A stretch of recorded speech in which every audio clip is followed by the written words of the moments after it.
especially for the winter months of 2013, to review with you guys today from the Greenflash Brewing Company out of San Diego, California. These guys do some of the most unique beers on the planet.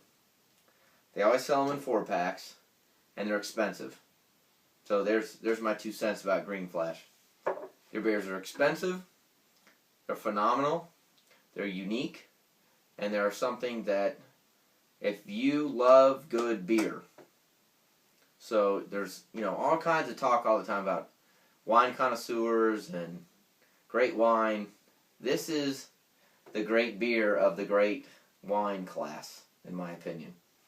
If you ever see this label with this top, with this green flash on the top, it's worth the money. So this is their Palate Wrecker. They call it Hamilton's Ale. It's got a phenomenal story behind it. All their bottles always have this green flash labeling on the top with the green flash kind of symbol as well.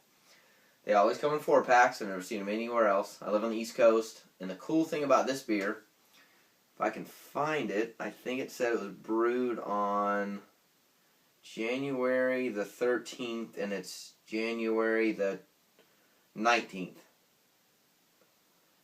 It got to the East Coast in a week, essentially. The 4-pack was $14, so you're looking at a little bit over $4 a bottle, and it's worth it. Greenflash is one of those beers. I go into the beer store that I go to, and I always go, I want to buy like 4 6-pack or 4 4-packs, but it's going to cost me $40, and I always buy just one.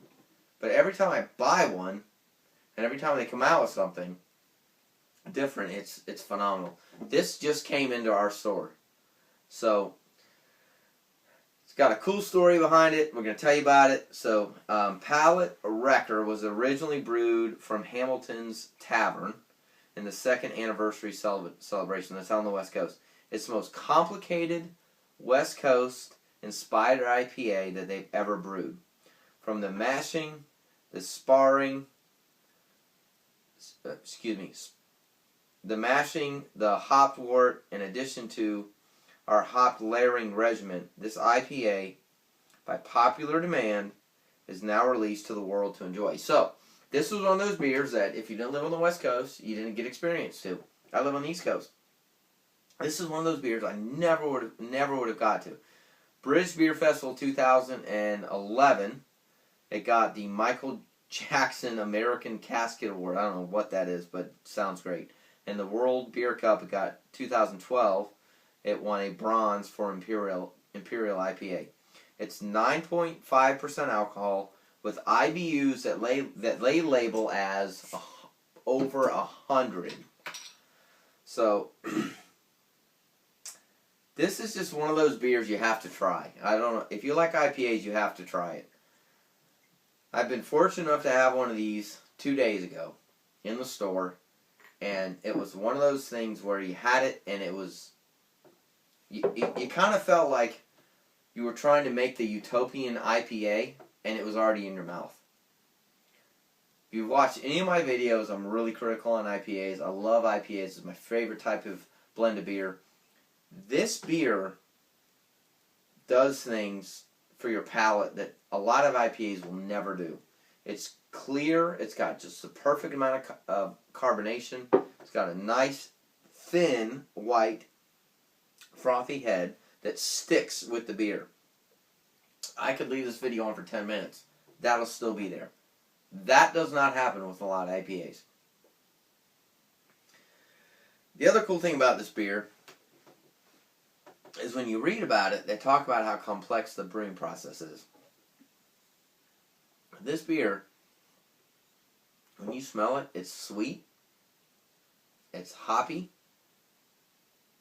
it's got a little bit of malt, but the best part about this beer is that when you drink it, it's smooth and easy to drink. So let's try it out.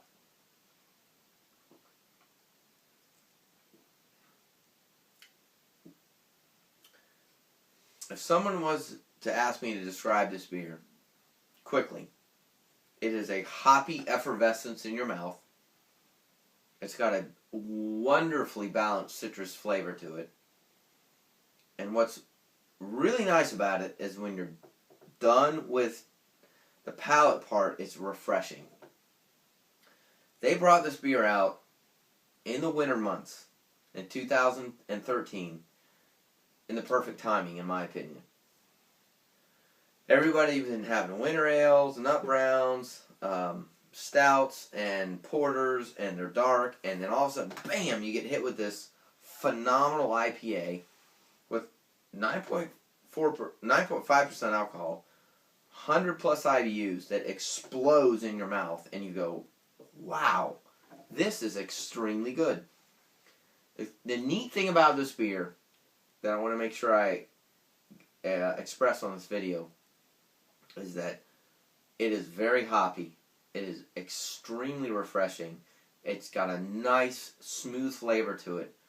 But it's something that even in the month of January, when it's 90 degrees on the east and the west coast, would be extremely good to have.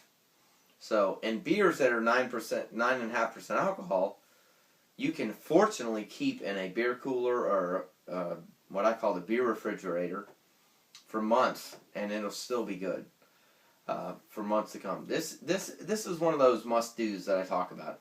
I did a review recently from the Lagunitas Sucks IPA that they came out with, limited release.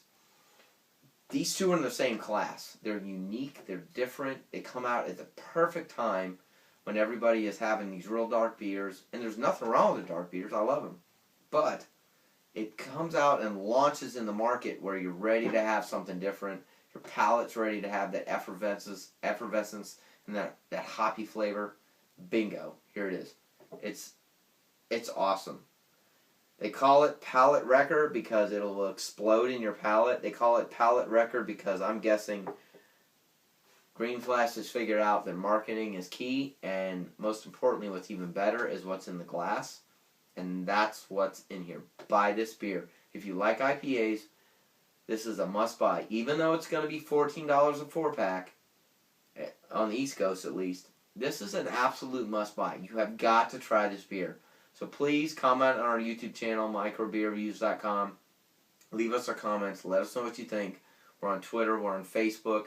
And most importantly, we're on microbeerreviews.com. Let us know what you think. We thank you for watching. We'll see you again real soon. Cheers.